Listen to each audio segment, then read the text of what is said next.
கர்த்தருடைய பரிசுத்த ஸ்தோத்திரம் உண்டதாக. 1000 தலைமுறைக்கு கிருபை செய்கிறவரும் பிதாக்களுடைய அக்கிரமத்தை அவர்களுடைய பிள்ளைகளின் பிள்ளைகளின் மடியில் சரிக்கட்டுகளுமாகிய சேனைகளின் கர்த்தர் என்னும் நாமும் உள்ளவர் மகத்துவமும் வல்லமையுள்ள தேவனே, யோசனையிலே பெரியவரும் செயலிலே மகத்துவமாக இருக்கிறீர்.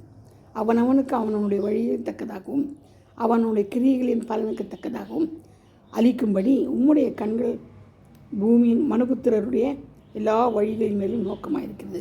அவருடைய கண்கள் மனுபுத்திரர் மேலே எல்லா வழிகளிலும் மேலும் செய்தான் நோக்கமாக இருக்கிறது. சிறைவேலில் மற்ற மனுஷருக்குள்ளும் இந்நாள் வரைக்கும் விளங்குகிற அடையாளங்களையும் அற்புதங்களையும் தேவரி எகிப்து தேசத்தில் செய்து இந்நாளில் நிற்கும் கீர்த்தியை உண்டாக்கி இஸ்ரவேலருடைய உங்களுடைய ஜனத்தை அடையாளங்களினாலும் அற்புதங்களினாலும் பலத்த கைகளினாலும் ஓங்கிய புயத்தினாலும் மகா பயங்கரத்தினாலும் எகிப்து தேசத்தை புறப்படின தேவனுக்கு கொடான கொடி ஸ்தோத்திரம் உண்டாவதாக. இப்படியாக நம்மளை ஆண்டவர் செய்கிறார், ஒவ்வொரு நாளும் வழிநடத்துகிறார். கர்த்தருக்கு ஸ்தோத்திரம் உண்டாவதாக. ஆமென். ஏலியா